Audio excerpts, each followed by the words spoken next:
Hello everyone and welcome to Mind Review. I am Sakshi Kaushik and as you know कि Let's Crack It series के under आपके under graduate level के psychology का सारा syllabus हम लोग cover कर रहे हैं for your entrance examinations. So we have already covered tons of topics and tons of papers. In case you have missed any of the paper या कोई भी previous topic अगर आपका रह गया है तो आप Let's Crack It सीरीज की प्लेलिस्ट में जाके उन वीडियोस को देख सकते हैं. So for your convenience I've also added the link of this playlist in the description box. So काफी वक्त से schools of psychology हम लोग कर रहे हैं ना. हमने अलग अलग schools of thought करी जैसे कि structuralism किया, functionalism किया, and we also talked about British empiricisms and the scientific approaches. And in today's video we will be talking about behaviorism, neo-behaviorism and socio-behaviorism. So ये तीन स्कूल ऑफ थॉट्स जो कि related हैं but थोड़े से different भी हैं, इनके बारे में बात करने वाले हैं. सो let us get started with behaviourism. तो थोड़ा बहुत आइडिया आप सबको होगा ही है ना. इतने वक्त से हम अलग अलग पेपर कर रहे हैं, उसमें कहीं ना कहीं इन सारी चीज़ों की बातें आ जाती हैं. सो ये जो बिहेवियरिस्टिक या बिहेवियरिज्म स्कूल ऑफ थॉट था, इसके फाउंडर थे J.B. वॉटसन और जॉन ब्रॉडिस वॉटसन. ठीक है, अभी तक आप में से मोस्टली लोग इसे J.B. वॉटसन के नाम से ही जानते होंगे and full form I think सबको नहीं पता होगा, but it is good if you know the full name of the person. ठीक है, so this person was the founder of the behaviourism school of thought. और इनका मानना क्या था कि साइकोलॉजी जो है वो स्टडी होनी चाहिए ऑब्जर्वेबल बिहेवियर्स की. कि देखो, स्ट्रक्चरलिज्म स्कूल ऑफ थॉट था भाई, वो फोकस कर रहा था कि माइंड के स्ट्रक्चर्स क्या हैं, हमारे एक्सपीरियंसेस के स्ट्रक्चर्स क्या हैं. Functionalism school of thought was something which was focusing on how our mind is functioning और कैसे हमारा माइंड हमें हमारे रियल वर्ल्ड में, इन्वायरमेंट में अडेप्ट करने में हेल्प कर रहा है. But behaviourism school of thought, एक नया स्कूल ऑफ थॉट आया जिन्होंने फोकस करना शुरू किया कि भाई जो ऑब्जर्वेबल बिहेवियर्स हैं, जिनको हम क्लियरली देख सकते हैं, मेजर कर सकते हैं, सिर्फ उन्हीं की स्टडी होनी चाहिए साइकोलॉजी में. And according to this school of thought जितने भी हमारे बिहेवियर्स होते हैं, all of them can be acquired via conditioning. Conditioning क्या होता है? लर्निंग हम लोग ऑलरेडी टॉपिक कवर कर चुके हैं जनरल साइकोलॉजी में. सो कंडीशनिंग होता है आपका लर्निंग, कि लर्न करने से, स्टिमुलस को एक दूसरे से अटैच करने से या स्टिमुलस रिस्पॉन्स के कॉम्बिनेशन से हम लोग अपने बिहेवियर्स लर्न कर सकते हैं. एंड ये कंडीशनिंग होती कैसे है, लर्निंग होती कैसे है? When we individuals interact with our environment. So basically अगर हम एक लाइन में बिहेवियरिज्म स्कूल ऑफ थॉट को सम करें तो वो कुछ ऐसी लाइन होगी कि जो बिहेवियरिज्म स्कूल ऑफ थॉट है, पहली चीज वो ऑब्जर्वेबल बिहेवियर्स में ऑब्जर्वेबल बिहेवियर्स को स्टडी करने में बिलीव करता है. एंड सेकेंडली इन्होंने जो बिहेवियर्स हैं उनको एक स्टिमुलस रिस्पॉन्स यूनिट में रिड्यूस कर दिया है कि एक इन्वायरमेंट में स्टिमुलाई होगी, उस स्टिमुलाई के टूवर्ड्स इंडिविजुअल रिस्पॉन्ड करेगा और इसी कहीं ना कहीं कोऑर्डिनेशन में कंडीशनिंग भी हो जाएगी. सो that is what behaviourism school of thought was all about. ठीक है, अब इसमें कुछ इंपॉर्टेंट लोग और भी थे besides the founder of course, तो उनके बारे में भी पढ़ लेते हैं. वैसे पहले भी हमने पढ़ा ही हुआ है लर्निंग वाले उसमें. So I will be giving you just a brief. ठीक है, बहुत डिटेल में हम नहीं जाने वाले हैं because already in detail I have explained all of this for you and I really hope कि आप लोगों ने वो प्रीवियस वीडियोस देखी होंगी. ठीक है, सो जो और लोग थे जो इम्पोर्टेंट थे एंड जिन्होंने कॉन्ट्रीब्यूशंस मेक किए थे in this school of thought, one of them was Edward Lee Thorndike और E.L. Thorndike, as you all must know him famously. ठीक है, हमने जैसा कि पहले डिस्कस किया था कि इन्होंने एक पजल बॉक्स एक्सपेरिमेंट किया था विद अ कैट. और एडवर्ड ली थॉर्नडाइक का जो एक्सपेरिमेंट था वो था trial and error learning. And as I told you earlier also, Thorndike believed in the concept of trial and error learning, कि हम एज इंडिविजुअल्स अपने इन्वायरमेंट को अपने इन्वायरमेंट के साथ इंटरैक्ट करने की कोशिश करते हैं, अपने इन्वायरमेंट को समझने की कोशिश करते हैं. तो पहले कोई चीज़ ट्राई करने की कोशिश करते हैं, अगर एरर होता है then we do not try it again, फिर वी ट्राई अनदर वे, फिर एरर होता है we do not try it again. So ultimately by trying and trying we will finally reach one particular area जो हमारे लिए सही होगा and we will learn that particular thing. So Edward Lee Thorndike ने experiment किया था with a cat. उन्होंने एक पजल बॉक्स बना दिया था जहाँ पे एक सॉर्ट ऑफ स्ट्रिंग या एक सॉर्ट ऑफ बलून अटैच था और कैट को जो है इस पजल बॉक्स में लॉक कर दिया था. अब of course the cat would want to come out of it because यहाँ से उसको सामने अपना कैट फूड दिख रहा था इन the form of a fish. ठीक है, सो कैट ने अपना जो इन्वायरमेंट है इस बॉक्स का वो एक्सप्लोर करना शुरू किया और एक्सीडेंटली ट्रायल एंड एरर करते हुए एक्सीडेंटली उससे ये लिवर प्रेस हो गया. और जैसे ये लिवर प्रेस हुआ ये डोर खुल गया और the cat could come out and eat the food. तो जब ऐसे ट्रायल्स बार बार किए एडवर्ड ली थॉर्नडाइक ने, तो अल्टीमेटली उन्होंने क्या ऑब्जर्व किया कि अब काफी बार ट्रायल एंड एरर करते हुए cat has now learn, cat ने अब एसोसिएशन बना लिया है कि जैसे ही अब वो इस बॉक्स के अंदर डाली जाती थी तुरंत वो कैट जो है लिवर प्रेस करती थी और बाहर आके फूड खा लेती थी. And on the basis of this experiment he also gave the laws of learning which we have once again discussed earlier. ठीक है, ये 3 लॉज ऑफ लर्निंग दिए थे कि क्या चीजें हैं जो हमारी लर्निंग की एबिलिटी को इम्पैक्ट कर रही है. One is the law of exercise. Law of exercise क्या बोलता था, क्विकली रिमेंबर, याद करो. लॉ ऑफ एक्सरसाइज बोलता था ना कि किसी भी इंफॉर्मेशन को हम जितना ज्यादा यूज करेंगे उतनी ज्यादा वो हमारे मेमोरी में रिटेन्ड रहेगी. But if you will not use an information, अगर उसका डिसयूज होगा या आप उस इंफॉर्मेशन को यूज ही नहीं कर रहे, एक्सरसाइज ही नहीं कर रहे उस इंफॉर्मेशन की, then it will eventually be discarded away from our memory. फिर आता है लॉ ऑफ इफेक्ट कि कोई भी हम जब भी हमारे इन्वायरमेंट में जो भी स्टिमुलस प्रेजेंट होता है उसके टूवर्ड्स हम कोई ना कोई रिस्पॉन्स तो देते हैं. सो जब भी हम कोई रिस्पॉन्स देते हैं उस रिस्पॉन्स के बाद क्या हमें कोई रिवॉर्ड मिल रहा है या हमें कोई पनिशमेंट मिल रही है, will also determine whether we learn that और नॉट. अब यहाँ पे कैट को ये लिवर के ऊपर रिस्पॉन्ड करने से उसको तो एक तरीके का रिवॉर्ड मिला in the form of food, but अगर इसको पनिशमेंट मिली होती then cat probably would not have again pressed the lever. ठीक है, तो लॉ ऑफ इफेक्ट भी आता है that what is it that is following our response, is it a reward, is it a punishment. And then there is also the law of readiness कि एक individual को कोई भी चीज लर्न करने के लिए the individual should be psychologically and physically also prepared to grasp and learn that thing. So ये कुछ लॉज ऑफ लर्निंग भी दिए थे थॉर्नडाइक ने on the basis of his trial and error learning. And he also emphasised upon connectionism. Connectionism क्या होता है, जहां पे एक्टिव लर्निंग होती है. What does active learning means? So Thorndike के अकॉर्डिंग क्या है कि उन्होंने बोला कि एक इंडिविजुअल जो है लर्न तभी कर पाएगा जब वो अपने स्टिमुलस और रिस्पॉन्स के एसोसिएशन कर पाए. सो इन्वायरमेंट में उसने क्या स्टिमुलस देखा, उसने उसके टूवर्ड्स कैसा रिस्पॉन्ड किया, when the person will be able to form associations between stimulus and response, तब होगी एक्टिव लर्निंग. और उसी चीज को बोला जाता है कनेक्शनिज्म कि कहीं ना कहीं आप कनेक्शंस फॉर्म करके लर्न कर रहे हो. So this was the concept and these were some things that Edward Lee Thorndike elaborated upon in behaviourism school of thought. फिर और भी इंपॉर्टेंट लोग थे बिहेवियरिज्म स्कूल ऑफ थॉट में, यू मस्ट बी रिमेंबरिंग, इनके बारे में भी हम डिस्कस कर चुके हैं. Ivan Petrovich Pavlov and Burrhus Frederic Skinner. ठीक है, B F Skinner and Ivan P Pavlov. अब इवान पेट्रोविच पैवलोव ने क्लासिकल कंडीशनिंग का कॉन्सेप्ट दिया था. Classical conditioning if you remember what was it, stimulus stimulus association थी ना, कि एक स्टिमुलस जो कि अनकंडीशनल स्टिमुलस है यानी कि नेचुरली जो रिस्पॉन्स इवोक कर रही है एक इंडिविजुअल के अंदर, जब हम उस स्टिमुलस को बार बार पेयर करेंगे एक नई स्टिमुलस के साथ जो कि एक ऐसी स्टिमुलस है जो अभी तक तो कोई रिस्पॉन्स प्रोवोक नहीं कर रही है एक इंडिविजुअल में, तो इवेंचुअली क्या होगा, after a lot of pairings the individual will begin to respond to this new stimulus as they were responding to the previous unconditioned stimulus. तो यहाँ पे इवान पैवलोव ने डॉग्स के साथ एक्सपेरिमेंट किया था कि पहले उनको फूड दिया जो कि एक अनकंडीशनड स्टिमुलस था और फूड के टूवर्ड्स डॉग ने एक अनकंडीशनड रिस्पॉन्स किया, दैट वाज सैलिवेशन. तो ये नेचुरल है ना. अनकंडीशन मतलब जिसको हमने लर्न नहीं किया है, बाय बर्थ हमें पता है कि भाई फूड देखते ही मुंह में पानी आता है. ठीक है, सो ये चीज हुई. फिर कंडीशनिंग के दौरान क्या किया कि फूड के साथ साथ बेल को पेयर करना शुरू कर दिया कि फूड देने से पहले जो है एक्सपेरिमेंटर ने बेल बजाई, उसके बाद फूड दिया, फिर बेल बजाई, फिर फूड दिया. तो ऐसे काफी सारी पेयरिंग करते करते कंडीशनिंग हो गई. And after conditioning what was observed is कि सिर्फ बेल बजने पर ही जो डॉग है उसने सैलिवेट करना शुरू कर दिया.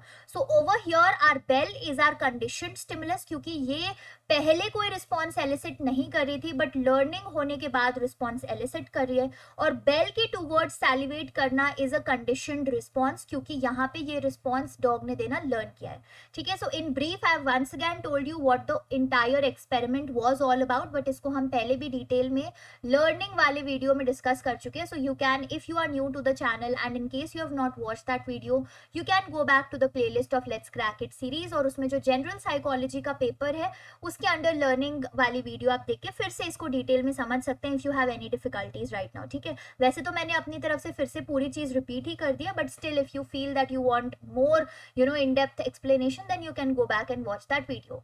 फिर और जो थे ब्रूस फ्रेडरिक स्किनर, उन्होंने ऑपरेंट कंडीशनिंग का कॉन्सेप्ट दिया था। ऑपरेंट कंडीशनिंग में हमने क्या डिस्कस किया था कि स्टिमुलस रिस्पॉन्स एसोसिएशन है ना, यहाँ पे इंडिविजुअल अपने इन्वायरमेंट में ऑपरेट कर रहा है, इसीलिए ऑपरेंट कंडीशनिंग है, और एक स्टिमुलस है और फिर उसके स्टिमुलस के टुवर्ड्स इंडिविजुअल और the person in the experiment is responding. And Skinner ने एक्सपेरिमेंट किए थे रैट के साथ, ठीक है। इसको स्किनर्स बॉक्स भी बोला जाता था, जहाँ पे बहुत सारे लिवर प्रेस करने था और बाहर जो है फूड था रैट के लिए, एंड अगर जो रैट है वो गलत लिवर प्रेस कर देता है तो उसको नीचे से इलेक्ट्रिक शॉक मिलता है।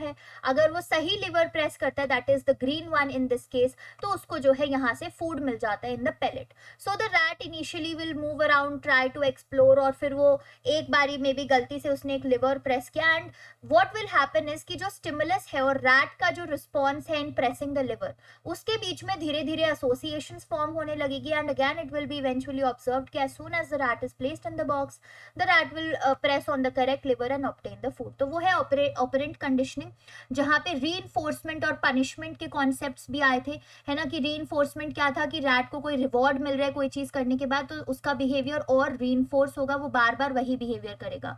बट अगर कोई बटन प्रेस करने के बाद, सपोज रेड बटन प्रेस करने के बाद उसे इलेक्ट्रिक शॉक मिल रहा है, that is acting as a punishment for the rat, तो वो रैट फिर से उस बटन को प्रेस नहीं करेगा बिकॉज पनिशमेंट मिल गया, है ना। And we also discussed about the differences between negative reinforcement and punishment, कि reinforcement चाहे negative हो या positive हो, वो हमेशा एक behavior की occurrence का likelihood increase करती है, but punishment चाहे positive हो या negative हो, वो हमेशा किसी भी behavior के occurrence को reduce करने की या ख़त्म करने की कोशिश करती है।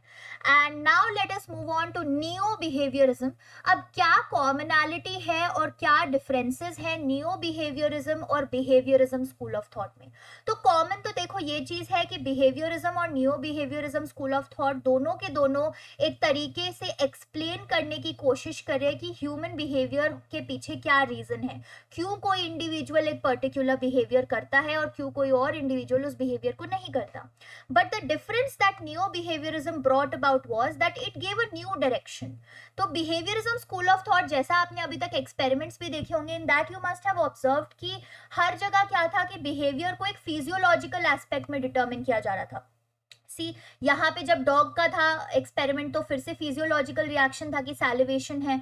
वंस अगेन रैट का एक्सपेरिमेंट था तो फिजियोलॉजिकल था कि उसको फूड मिल जाएगा। यहाँ पे कैट का एक्सपेरिमेंट था तो फिर से फिजियोलॉजिकल एस्पेक्ट था कि उसको फूड मिल जाएगा। So everywhere in behaviourism the thing was कि बिहेवियर को फिजियोलॉजिकल एस्पेक्ट से ही डिटरमिन किया जा रहा था। बट न्यू बिहेवियरिज्म ने एक नई डायरेक्शन देते हुए बोला that it is not necessary कि हर एक बिहेवियर को सिर्फ फिजियोलॉजिकल एस्पेक्ट से ही एक्सप्लेन किया जाए, ठीक है। So let us discuss about some important people of new behaviourism. तो हम बात करेंगे एडवर्ड टॉलमैन की, क्लार्क हल की, ठीक है। सो ये दो लोगों की हम बात करने वाले हैं with in your new behaviourism. So Edward tall man gave the concept of cognitive aspect. तो इन्होंने क्या है इंट्रोड्यूस किया कॉग्निशन का रोल हमारे लर्निंग में। कॉग्निशन क्या था, बार बार हर वीडियो में रिपीट करती हूँ मैं, कॉग्निशन इज कि जो हमारी एबिलिटीज होती है थिंकिंग की, डिसीजन मेकिंग की, वो सारी चीजें कॉग्निशन में आती है। सो Edward tall man emphasized upon the role that this cognition, our thinking, our mental abilities play in learning anything। और इन्होंने एक बुक भी लिखी थी, the name of the book is purposive behaviour in men and women. Now two very important concepts that were given by Edward Tolman were latent learning and cognitive maps. तो Edward Tolman ने जो है, if you remember, हमने ये चीज भी discuss की थी कि इन्होंने रैट के साथ एक्सपेरिमेंट किया था मेज में। So he formed a sort of a maze. Maze क्या होती है, भूल भुलैया होती है ना, और मेज का एक स्टार्टिंग पॉइंट था और एक एंडिंग पॉइंट था, ठीक है, और वहां पे उन्होंने स्टार्टिंग पॉइंट पे रैट्स को रखा और rats then explored their way, trial and error करते करते वो किसी तरह मेज के एंडिंग पॉइंट तक पहुंचे और एंडिंग पॉइंट पे उन्होंने फूड रख रखा था। सो नेचुरली फूड होगा, so the rat will try to come faster again and again, और धीरे धीरे उन्होंने क्या ऑब्जर्व किया कि उनकी जो है स्पीड बढ़ने लगी। But in case of rats जब फूड नहीं रखा था तो वो बहुत स्लोली आ रहे थे, बट जैसे ही फूड रखा तो वो एकदम स्पीड में आने लगे। सो यहाँ से इन्होंने कहीं ना कहीं कॉन्सेप्ट निकाला लेटेंट लर्निंग का। लेटेंट का मतलब ही होता है hidden. So latent learning means वो hidden learning which requires reinforcement और some need so that it is displayed. कि मतलब रैट्स ने पूरे मेज का रास्ता पहले से ही याद कर लिया था बिफोर, मतलब जो पहले वाले ट्रायल्स हुए थे उसमें रैट्स को मेज का पूरा रास्ता याद हो गया था from the starting and the ending point, but they were not having any motivation. कोई मोटिवेशन नहीं था उनके पास स्टार्ट टू एंड पॉइंट पे आने के लिए, इसीलिए उन्होंने उस लर्निंग को डिस्प्ले नहीं किया। बट एज सून एज उनके पास एक मोटिवेशन आ गया कि भाई लास्ट में प्रोबेबली एक फूड रखा हुआ है, सो एक सॉर्ट ऑफ उन्हें रीइंफोर्समेंट मिलेगी उस फूड से, कोई नीड उनकी पूरी हो रही है उस फूड से, सो क्या हुआ, उन्होंने तुरंत जो है मेज क्रॉस कर लिया। सो दैट वाज कि उनकी जो एक लर्निंग थी जो पहले से थी, उस लर्निंग को बाहर निकालने के लिए किसी ना किसी नीड या किसी ना किसी रीइंफोर्समेंट की जरूरत थी। That is why this learning is known as hidden learning और latent learning. And other important concept that Tolman gave was of cognitive map.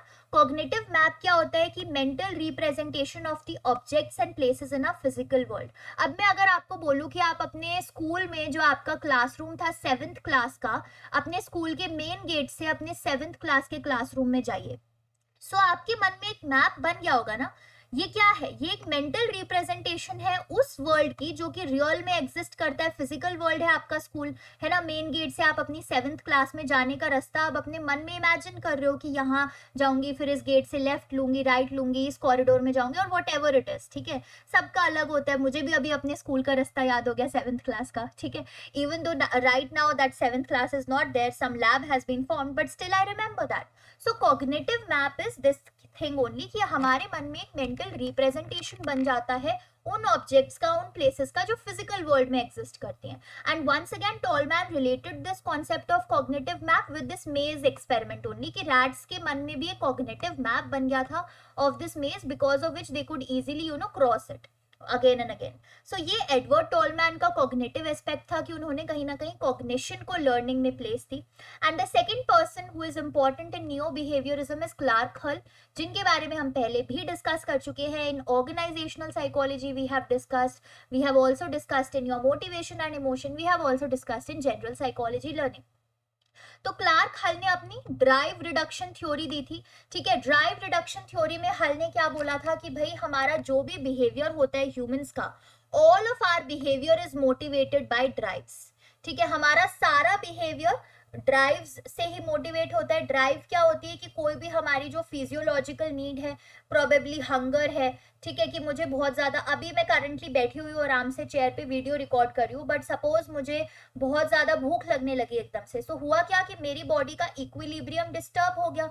What is equilibrium? A sort of balance that is formed in my body. So मेरी body का equilibrium disturb हुआ, एक imbalance हो गया मेरी body में. सो हुआ क्या कि ये जो हंगर की ड्राइव थी, अब उसने मुझे मोटिवेट किया कि मैं उठूं और खाना खाऊं जाके, या तो पहले बनाऊं और फिर खाऊं, या स्विगी जोमैटो वगैरह वगैरह एप्स पे ऑर्डर करके खाऊं.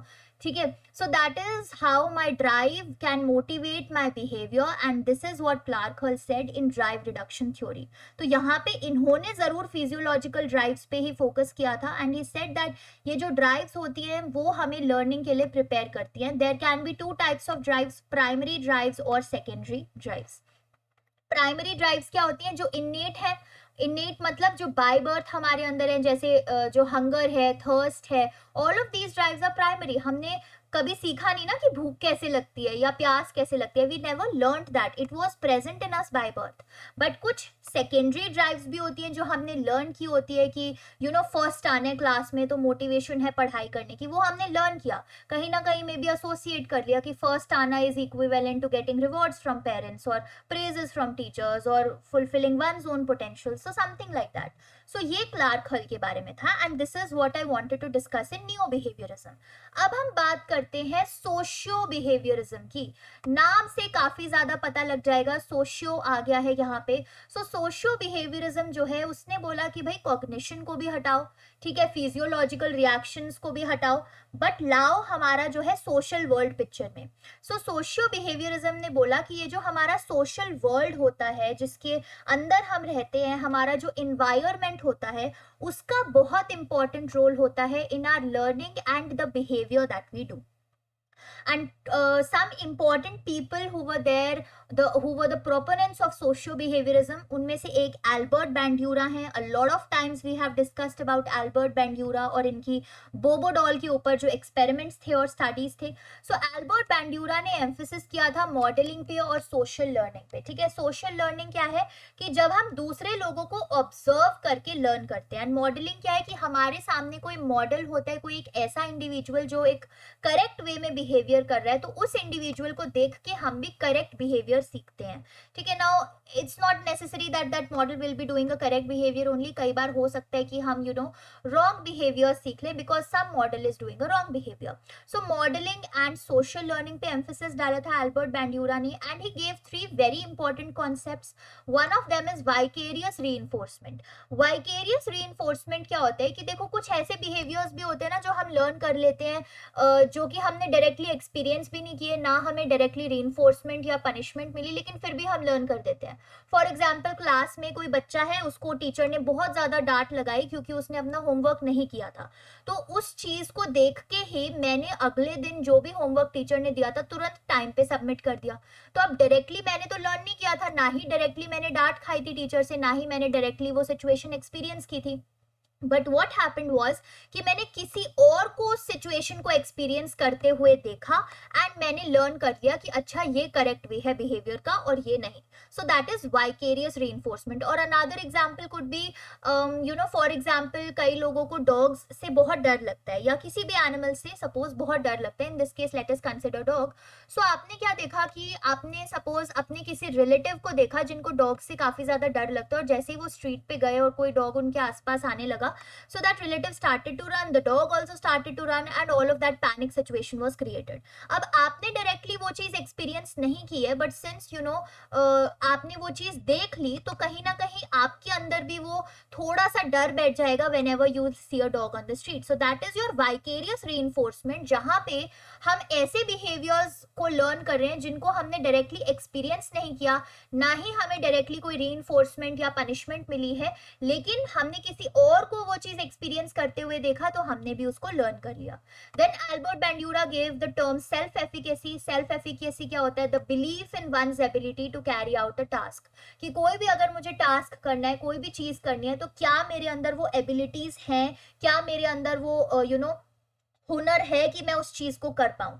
तो क्या वो आपके पास, मतलब अगर कोई इंसान सेल्फ एफिकेसी पे हाई होगा, दैट मीन्स उनको अपनी एबिलिटीज पे काफी ज्यादा बिलीफ है कि yes they have the abilities that they can carry out a particular task.